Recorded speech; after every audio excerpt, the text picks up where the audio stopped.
Determination, power, and aggressiveness are the three ways to describe National Long Drive champion Art Sellinger. Nobody brings power to the game like Sellinger. His record in the National Long Drive over the past 4 years is unmatched. His debut in 1986 brought him victory at the age of 21. He followed up in '87 with a third-place finish. 1988, another top 10, and 1989, a runner-up makes him one of the two competitors to have finished first, second, and third.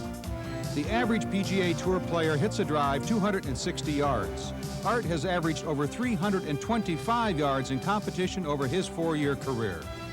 Watch Art show you his explosive power and techniques, and learn to drive his way.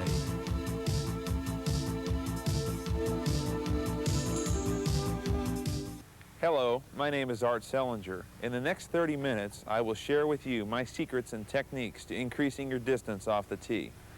As you know, the drive is very important in that it sets up 14 of the 18 holes. I know from experience that pars and birdies are much easier when your second shot is played from the fairway and not from the woods. In this program, we will cover all of the swing fundamentals, including shoulder and hip turn, as well as swinging the balance. I will also show you how to select the right driver so you can hit the fairway in those pressure situations. So let's get started with our first fundamental, the grip. There are three important areas of the grip: placement of the hands, forming the V's, and grip pressure. I place the club in my left hand in the fingers. I then put my left thumb on top of the shaft. I use the overlap grip by placing the right hand with the right pinky in between the index finger and middle finger. This creates a nice neutral grip. As you can see, I can only see 2 knuckles on my left hand. I now am in the grip position and I have formed 2 V's, with the right hand facing the right shoulder and the left hand facing the left shoulder. Grip pressure. Remember, light grip pressure at the address position will keep the club in control throughout the whole swing. If you squeeze too hard, you'll probably lose the club at the top of the swing. Getting in the proper position is established through proper alignment and setup. What I do is put my feet shoulder width apart. My ball position is off the inside of the left heel, and my hand position follows, slightly ahead of the ball. As you can see, my head is approximately 4 to 6 inches behind the golf ball. To align my body, I place my feet in a parallel line left of the target. As you can see, my left hip and left foot are slightly open. This will allow a freer swinging motion to get to my left side. My shoulders are also on a parallel line, just slightly left of the target. Remember that getting in the proper address position determines the path of the club. You will find that when you're in good position from the start, your misses will improve as well as your consistency. To take the club away, I follow my teacher Carl Lauren's advice. Take the club back with the left shoulder first. As you can see here, I'll take the club back with my left shoulder first and not with my hands. If I take the club back with my hands, my shoulder will never get behind the golf ball. Notice here how I keep the triangle constant throughout the takeaway and my left shoulder gets behind the ball. At the top of my swing here, you can see my shoulder has turned behind the ball and it is underneath my chin. My head has moved slightly farther behind the ball as well. This move will ensure that the weight is transferring to the right side during the takeaway. Surprisingly, the hips are a very easy part of the golf swing. All they do is turn. Watch here as my right hip will just work back on the backswing, and on the downswing, the left hip works back. Stay away from lateral hip movement, side to side. Watch here as I demonstrate a proper hip turn.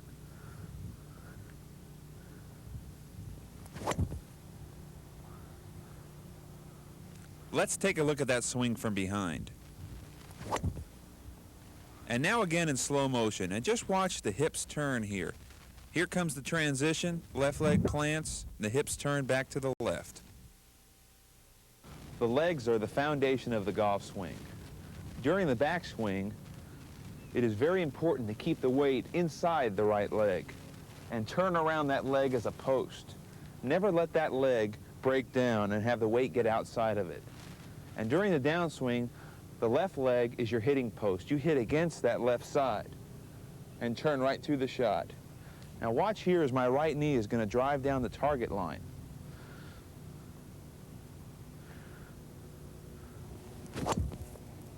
Now let's watch that knee work down the target line here from behind. Now we'll play it again in slow motion, and the thing to pay attention to is the right knee is a brace. I've turned against that leg, it's my post, now I push off. Just remember that key and your leg drive will be successful. Balance is one of the most important fundamentals in the golf swing. In all my years of competition, I've never seen a good player hit a golf ball far when he was out of balance. Balance is achieved in 4 parts of the golf swing. Number 1 at the address, 2 at the top of the swing, 3 at impact, and 4 on the finish. Let's start with the address position. When I address the ball, I set up with my weight on the inside balls of my feet. Never let the weight get out on the toes or back on the heels. Then you'll be out of balance. Now I'm in my address position. At the top of the swing, balance is achieved by keeping the weight inside the right foot. I am in perfect balance here. My weight is transferred back to my right side. If the weight falls outside the right foot, then balance is not achieved. For impact purposes, when we are down in the hitting area, we want the weight to be transferring to the left side. A common fault I see with a lot of golfers is when they hit at the ball, they fall back, and then they're out of balance, and that's when we get that bad shot that goes way to the right. For the finish of the swing, we need 3 check areas for balance. Number 1, the club over the left shoulder. Number 2, the belt buckle facing the target. And number 3, all the weight onto the left side. If we've gotten ahead of the ball too much, we'll never be in balance on the finish. And if we fall off, we'll never be in balance on the finish. But if we transfer to the left side and hold our finish, we'll always be in balance. The wind conditions and layout of the hole dictate to me on how I'm going to play a particular shot. But whenever I can, I try to play a straight shot. But as you know, a lot of holes dogleg left or right. If we have a hole that doglegs to the left, I'm going to want to play a draw. The way I do that is I drop my right foot back. This closes up my stance. This will force the club on the inside line, which is the way I am lined up. I'll go ahead and demonstrate a draw shot. Let's watch that swing again in slow motion. And as I take the club back, watch as I take the club back to the inside where my body is aligned. And when the club gets to the top of the swing, the club will come down on the inside, directly towards my intended target, the right side of the fairway. The ball will now spin left back to the middle, and notice my full finish. If the hole doglegs to the right, that will call for a fade. I do just the opposite for a fade shot. I open my stance. I drop my left foot forward of my right foot. This makes me line up left of target. This will force the club outside the line. With this motion, that will put left to right spin on the golf ball. I'll go ahead and hit a fade for you. Now let's watch the fade again in slow motion. This is definitely the easier of the two. The club will work to the outside, and now watch as I hit the ball. It's almost like I'm standing up and holding on to the club, but I still release to a full finish. When facing the condition of hitting a golf ball into the wind, there are 3 things to remember. Number 1 is tee the ball down. Number 2 is move the ball back from our normal position. Here we are in our normal position, and now we're just going to move the ball back in our stance. And number 3 is shorten up the backswing. This will keep you in more control, and just remember the good old saying, when breezy, swing easy. I'll go ahead and demonstrate a low drive for you, and notice in this swing how my club will not reach parallel.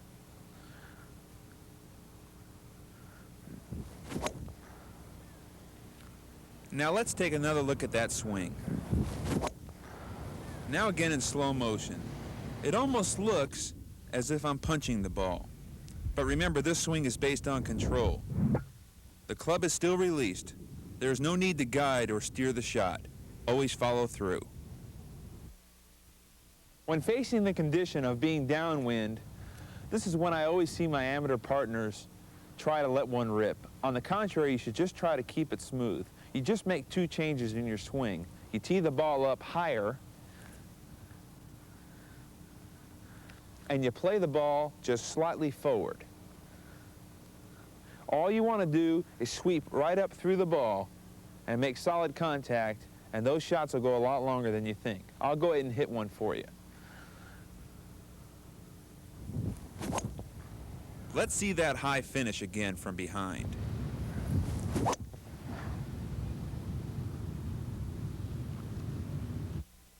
There comes a time in the round when you get up on that par 5 and you really want to let a big shot go. What do? Well, I'll tell you what I do. I widen my stance to set up a better base. I just think about taking the club back slow. There's no use getting the club back fast because you don't hit it on the way back, or gripping it real tight. All you think about is being slow and smooth and really staying behind the ball. I also set up with my right shoulder slightly lower. Now watch here as I stay back behind the ball, especially at impact.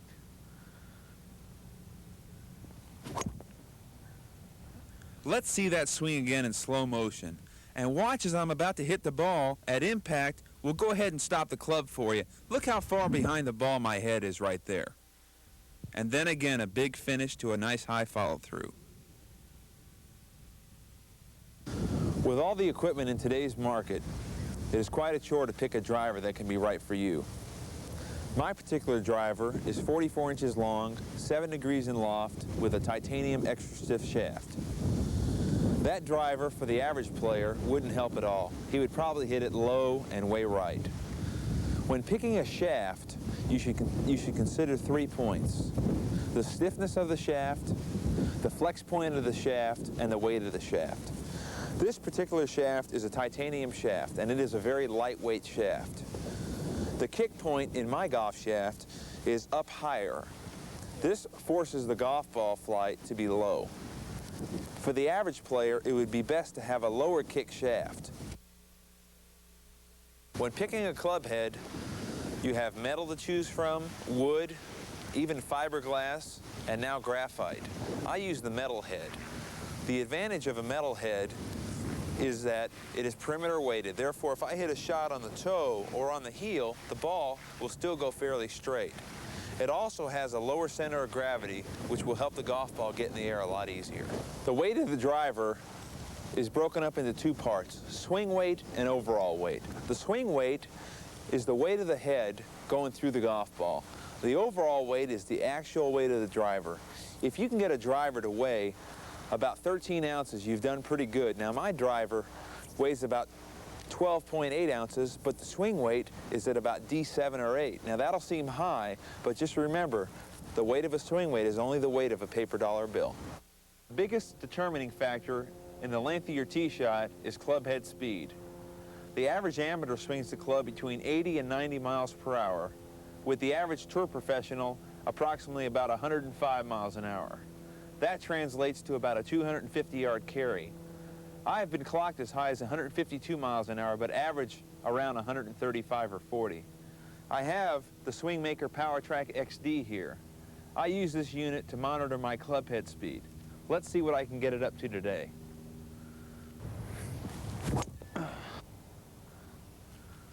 Well, just 135. Remember, each mile per hour translates to approximately 2.5 yards. In the following series of swings, I would like you to watch for a couple of keys. Number 1, the consistent pace of my swing. The speed of the swing has to be fluid. My thoughts are not to take the club back extra slow and then swing as hard as I can from the top, but to just keep a constant rhythm throughout the whole swing. It makes it so much easier for the transition from the top of the swing. But just realize the overall success of your swing and game is still based on the individual fundamentals that we have covered. I find that when I'm in the National Long Driving Championship, it's still those fundamentals that count. Last year I was down to my final shot, needed 310 yards to qualify for the finals, and thought about some smooth fundamentals, taking the club back, turning, and following through.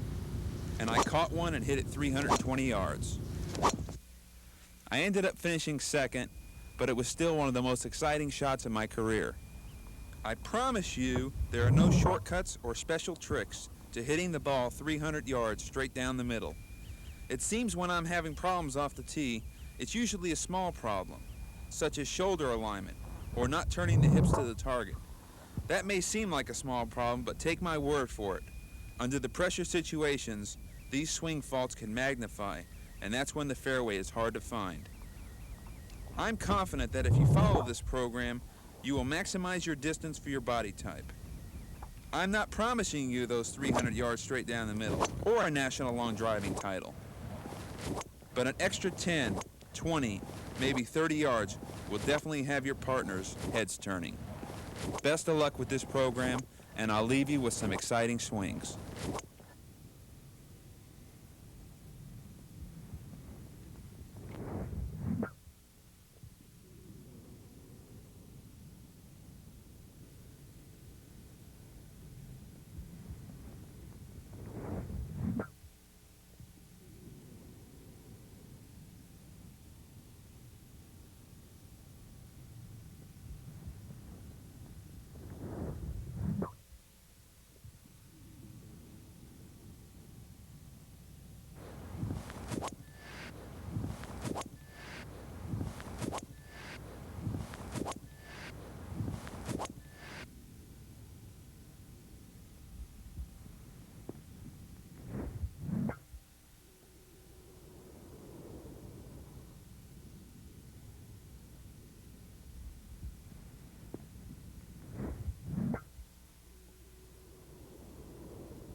Now that you've watched the program, you're ready to apply the fundamentals that we've discussed onto the practice tee.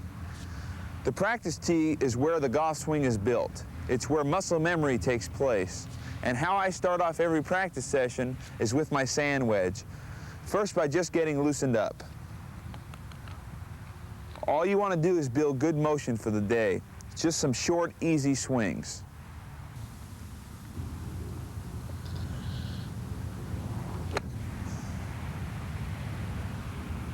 You notice I'm not swinging very hard. All I'm trying to do is take a slow, smooth backswing and turn to the target.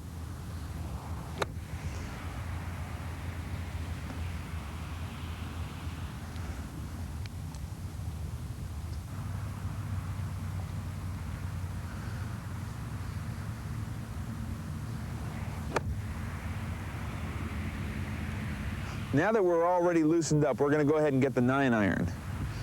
Now what I like to do is hold my sand wedge and use it as an alignment guide for the rest of my practice session. What I do is line it up at my intended target. In this case, it'll be the 150-yard sign out there. Now we're just going to go and hit a few shots. We're going to hit with the short irons, the mid irons, the long irons, fairway woods, and driver. That's basically what you want to accomplish when you practice. Even if you have 20 or 30 minutes or 4 hours, that's what you want to cover. But each shot on the driving range needs to be attempted with a full routine swing. As you notice, I'm behind the ball and I'm lining up and getting into my shot. It's not good just to hit and pick balls. You want to go through your routine. Even if you hit half the amount of balls, it's okay. I line up with my intended target and swing right to it.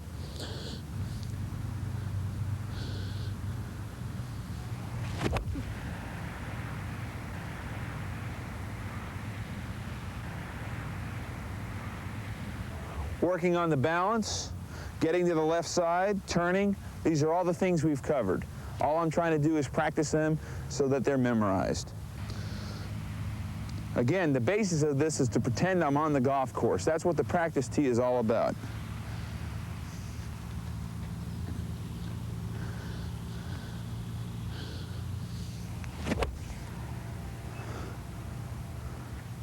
I hold my finish and the ball lands right at the sign. Again, every shot, try and hold your finish and work on your balance on the driving range, and it'll come a lot easier on the golf course. Let's go to the mid-iron now. We're going to hit a 6-iron. I'll use the same target, just try to hit it over it, although it won't be long enough. Again, the full routine is very important. Picking out our target and working on our balance.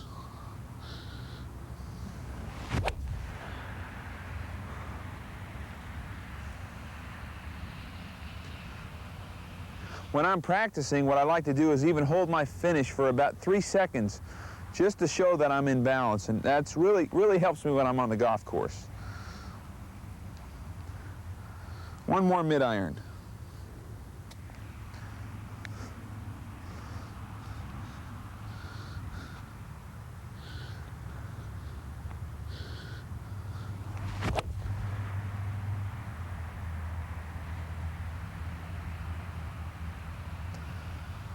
When I'm hitting the mid-iron, I also like to work the ball around with a hook or a fade, so let's hit a hook shot.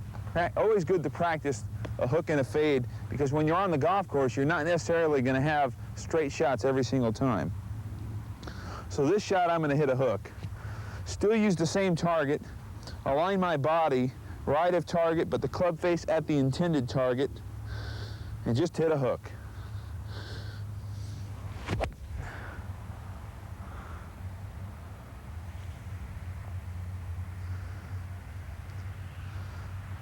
It's good to have good mental focus when you're practicing and work the ball around. This will help you create shots and work on your swing as well. Now we're going to hit a fade. We do just the opposite. We align our body left of target, but the club face still at the intended target. We're just going to hit a little soft fade.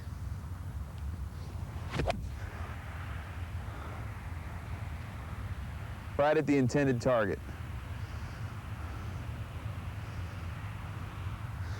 Now that we've covered the mid-irons, we're going to go ahead and hit the long irons. Today I'm going to hit a 2-iron. I'm going to change my target to the 225 sign. And again, go through the same routine. It's very important to have the same routine, especially when you're practicing. For me, it's a 3-step approach. Set the club down, take my stance, a couple waggles, and then I go.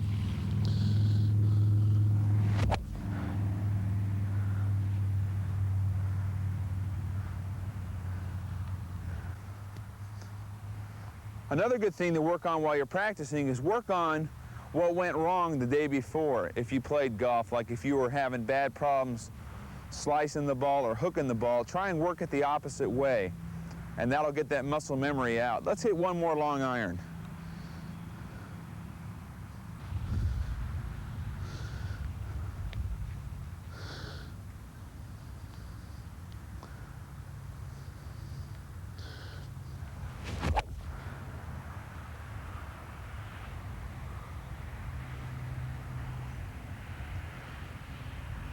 Now that we've covered the long irons, we have 2 clubs to hit now, the fairway wood and the driver.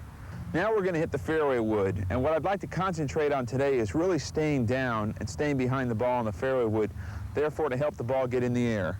We still have our same target, the 225. Go through my routine, and I'm going to consciously try to stay down a little bit longer.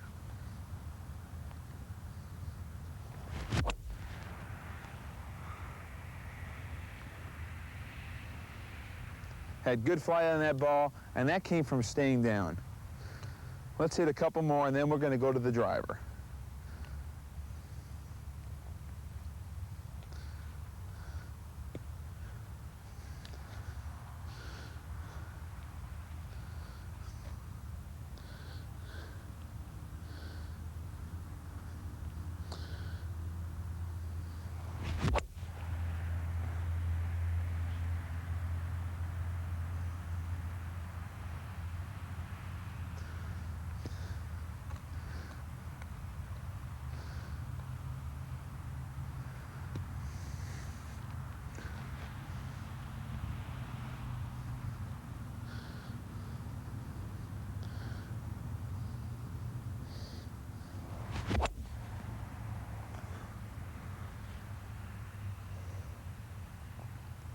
Now that we've hit the fairway wood, we're ready to go to the driver.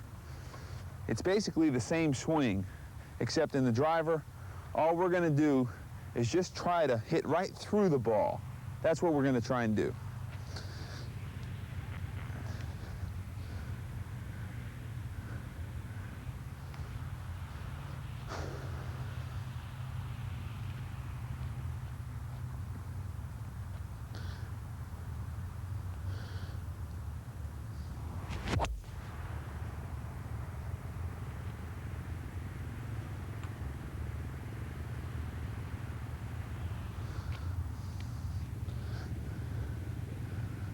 I'm not trying to overswing with the driver. I'm just trying to take the motion of all the other clubs into the driver. That's what's going to help you increase your distance.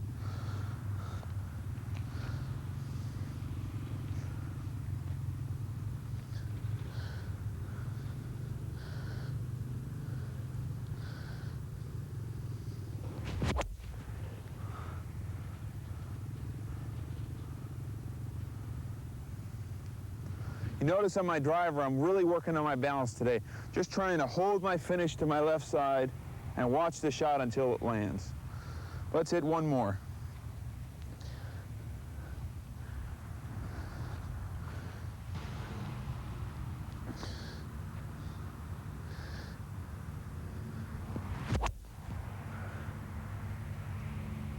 It's always good to have that goal each time you hit a practice ball, whatever it may be. For me today, it was balance.